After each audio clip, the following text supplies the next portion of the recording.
Well, hello, and here today on the Rusty Glovebox, what we're going to do today is we're going to look at the Montgomery Wards Gilson tractor. I've done a little bit of work to it, and so let's go check it out.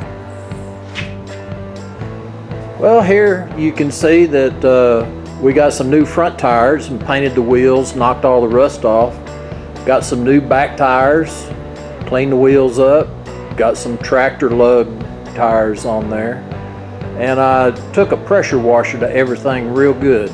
We even got us a new carburetor right here, and that's one of those Chinese knockoff carburetors, pretty cheap and inexpensive. But anyway, I'm going to show you how bad those tires were, the reason why I wanted to change them. Well, that's one of the front tires, and the other one was just as bad.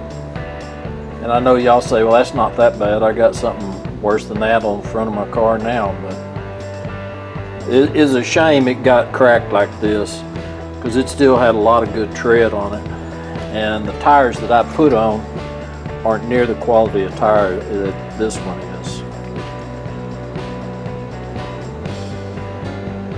The back tires, they had their issues also, and they had cracks in them, and they might have lasted a long time, but I'm working on it, you know, so I thought, well, I'm going to get it to where I can trust it and not have to be airing up tires and fixing flats all the time. Yeah, I don't know if you can see it, but time had kind of been hard on the wiring just over the years. Corrosion, just electrical tape everywhere, little patches here and there. So anyway, I think I'm probably going to go ahead and rewire the entire mower. But what I wanted to do was make sure the engine would run.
Well, alright guys, I tell you what, that was pretty exciting to me to see that engine crank and run, and I tell you what, I think we're going to be able to save this one. So anyway, I do appreciate y'all coming by the shop. This is Rusty Glovebox, and I'm out of here.